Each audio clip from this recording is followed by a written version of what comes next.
So this is another quick tip. This is something I've come across at work just on a regular basis. Whenever you're doing sort of like app demos or website demos, sometimes it's nice to add a little bit of detail to this so that you can just a little bit of design detail.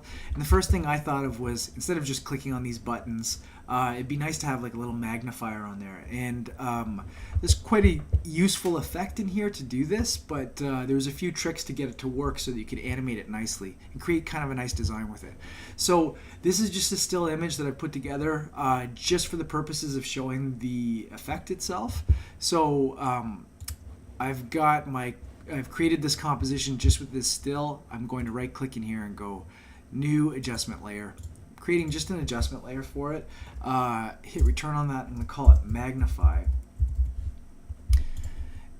And with that, we're going to create a magnify effect. And the way that we could do that is just by going up into the effects presets here and just putting in magnify. And it's going to come up with a few different things. Some of this is going to have animation presets on it. Sorry, but that's not what you want. You actually want this distort effect. You just throw it on top of your adjustment layer. And I can show you what it does right away. You've got a couple different shapes you can work with this automatically. And if you play around with the center of it, it's going to move this around. Not that, but the actual center itself. It's going to change where that magnification is happening. And this on its own is kind of cool, but if you wanted to add some little details and designs and be able to tweak this really nicely, I found out a way that we could do it. So the setup's pretty easy. We're just going to use some mats, and we're going to use a null to drive the entire thing. So we'll hop in and we'll do this right now. So the first thing I would like to create is a new shape layer, and I could do it by going up here for it, but I'm not going to. I'm going to create it so that it's perfectly centered with this. And the way that we do that is just right click in here, go new shape layer, and you have to add attributes to this in order for it to work. So we go open up our shape layer, go to add. We're going to add an ellipse. And the ellipse itself, if we zoom in, it's not a bad size for this. So like 100 by 100 is pretty good. So we'll stick with that. That's going to become our mat. I'm going to hit return on this and call it Magnify Mat. I'm going to spell that correctly. Magnify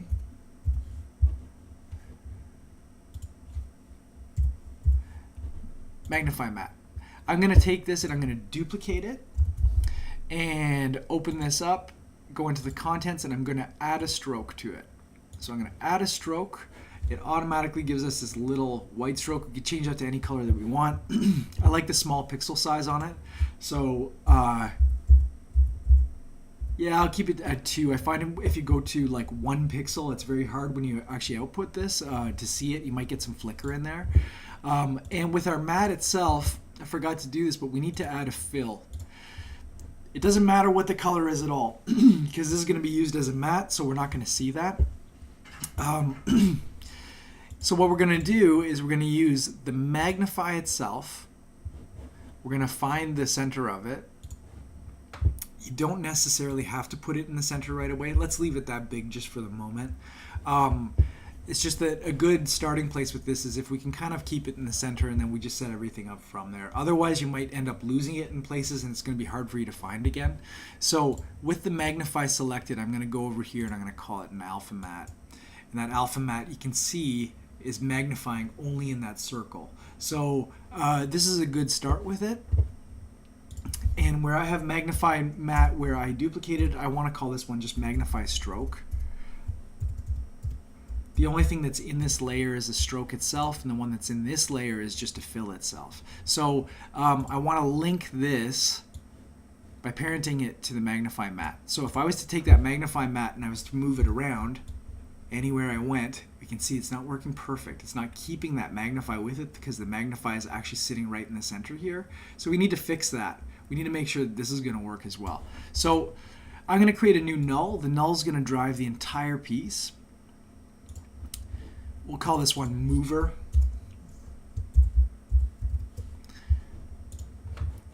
So wherever that null sitting, for the ease of all of this, I'm going to take that and bring this to where the null's sitting, okay? And then with the Magnify itself, we're going to do a little bit of expression parenting. So we open up the effect, sort of the effect attributes here. And what we want to do is we want to alt-click on where the center is. And I just want to get the position of the null up as well. Alt-click the center of this and just parent it with this pick whip up to the position of the null. And then we want to take our Magnify mat and we want to parent that to our null as well.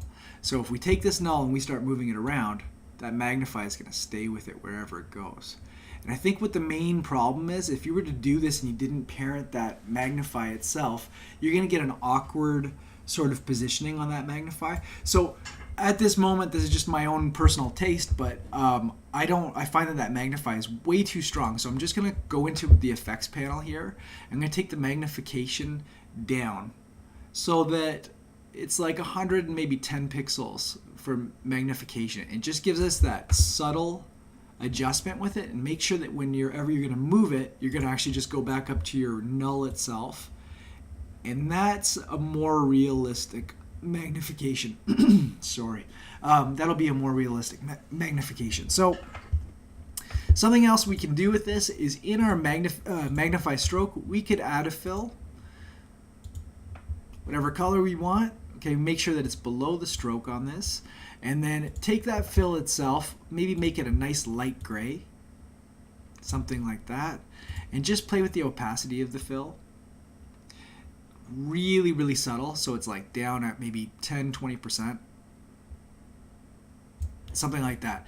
And then when you move your mover, you've got this little detail that shows as if it was like a magnifying glass. So that's basically a quick tip again. Okay, as we zoom out and we look at this at 100%, let's pump up the Magnify a little bit more. So I've got it at 110. I'm going to bump that to maybe 120, somewhere around that. Grab our mover again, just move this around to see how that looks. Whoops. Make sure it's the mover and not the Magnify stroke. Once you set these things up, getting this kind of detail with it, something that's pretty good to do is you could shy guy these layers. So you could select your, because everything's already parented, you could select all of these elements, the Magnify stroke, and the matte. Maybe not the Magnify itself, because you might want to go back to it and change the effect on it. So let's just take the Magnify stroke and the matte, and let's just click these little guys, the shy guys, go up here, turn those off. We lose that. Now all we're doing is we're working with this Magnify null, and we've got the effect on there. So I hope that this one was helpful too. It's just a real quick tip. You know, I found that it was useful. You could spend a lot of time adding some layer styles to this to give it some bevel and make it look as if it was an actual piece of glass with it. But for the most part, this is the way that I would do it. Is I would do an expression-based parent to lock it to the null, and then you've got that nice magnification, that nice setup that's on here. So I hope that was useful.